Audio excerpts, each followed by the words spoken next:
What's going on, guys? It's Nick here, back with another video. It's Thursday. It's time to break down 3 players to figure out who we're drafting if we're on the clock. This week, we're breaking down Jahmyr Gibbs versus Travis Etienne versus Joe Mixon. If you have any suggestion as to who you want to see next week, put it in the comment section below. Upvote the responses you want to see. So we'll start things off with Jahmyr Gibbs, was taken 12th overall by the Lions this season, which was a surprise to a lot of people at the time, but then they end up trading away DeAndre Swift, and so the backfield's going to be Jahmyr Gibbs and David Montgomery.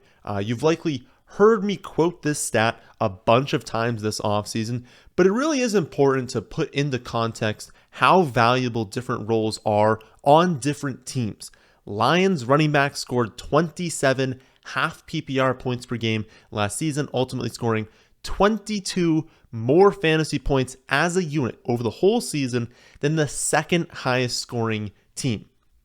In fact, if you look at the worst backfield, which was the Rams, Detroit outscored the Rams running backs by so many points that Lions running backs could have scored -7 touchdowns last season and still had more fantasy points than Rams running backs. So for the crowd that thinks it was all the touchdowns, yeah, obviously touchdowns are going to help fantasy production, but this unit was highly productive overall, not just in scoring touchdowns.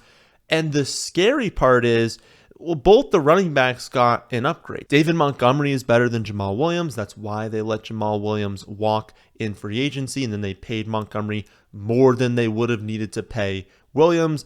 And then Gibbs, even as a rookie, is better than DeAndre Swift. Plus, you've got Hawkinson gone, DJ Chark is gone, Jameson Williams is suspended for the first 6 weeks. Shane Zylstra, he scored 4 touchdowns last season. He's done for the year. In fact, if you look at the 52 offensive touchdowns the Lions scored last season, 67% of them came from players who are no longer on the roster. So there are a ton of touchdowns up for grabs this season, and it's not like they brought in a billion players who are going to fill that role. I'm pretty sure Jahmyr Gibbs is going to score a lot of touchdowns this season, and he's going to be a featured weapon in the red zone, not only on the ground, but through the air. And that's very valuable because, yeah, I mean, let's be honest. They got kind of lucky with how many times they were at like the 1 yard line last season, and Jamal Williams was able to just run it in from the 1.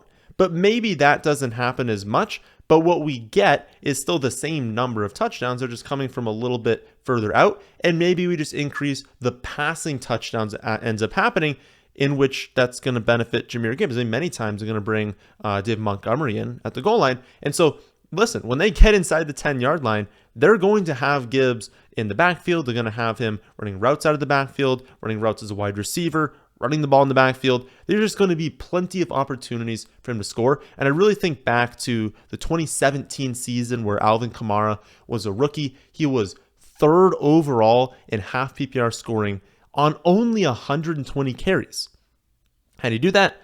81 receptions, 13 total touchdowns. And I truly believe that that sort of season is well within Gibbs' range of outcomes this year, and it really makes him a very strong pick. He doesn't need 300 carries to pay off this ADP.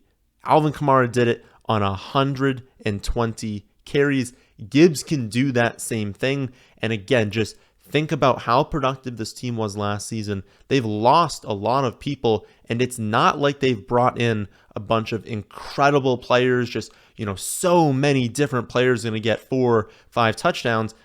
A lot of this production is going to have to come from Gibbs, from Montgomery, especially in the first 6 weeks when we don't have Jameson Williams in the receiver corps. So the touchdown upside is there. The reception upside is there. Those are the 2 most important things for fantasy. He is a phenomenal pick.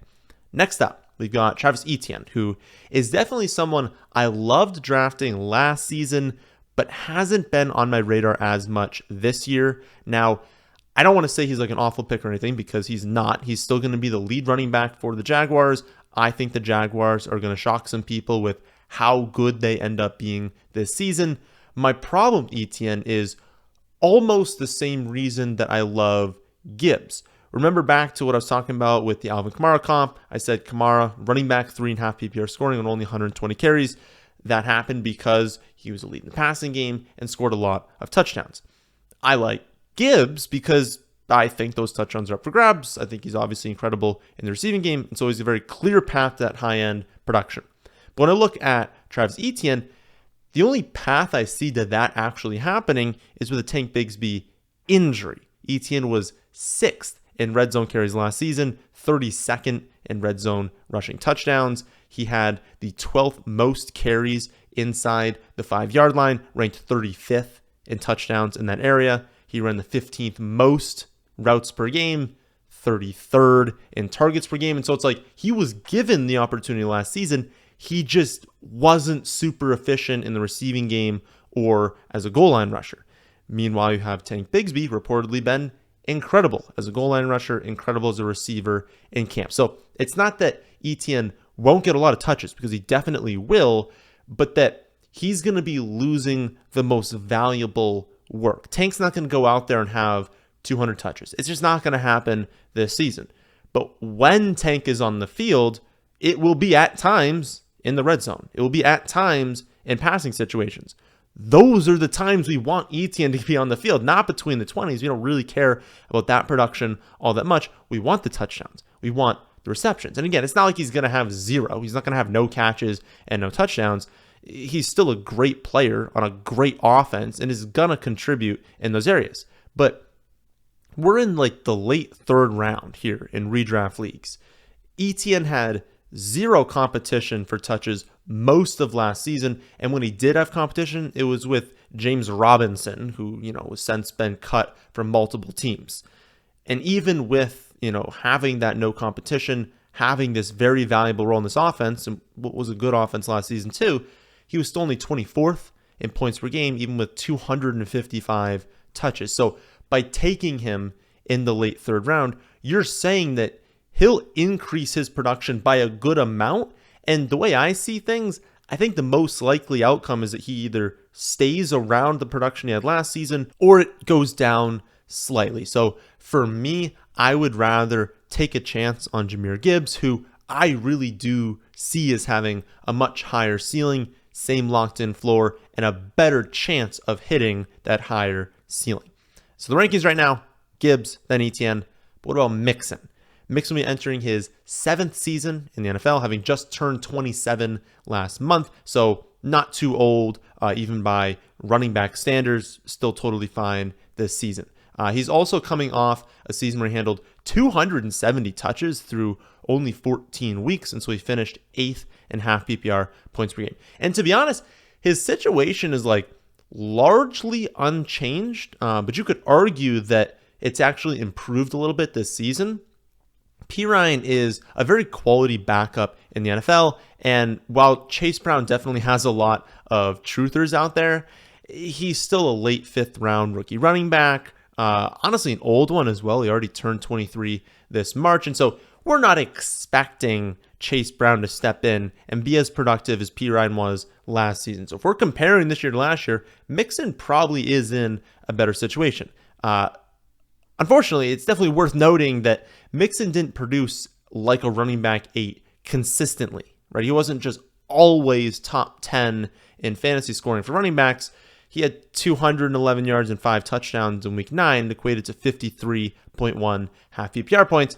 In his other 13 games, he only averaged 12 half PPR points per game, which is low-end running back 2 production. And honestly, that's fine. Like 12 half PPR points per game, that would have been the running back 18 last season. Currently the running back 15 off board, so that's really not bad, especially considering that we're removing the best game of his season. That's a little bit unfair. I think my larger point here is that he probably looks like a really good value in this range because he's a player everyone knows. He's on a great offense. Historically, he's been drafted in the top 2 rounds. He did finish 8th in points per game last season. And so you can look at all those things and be like, wait a minute, isn't he a phenomenal pick?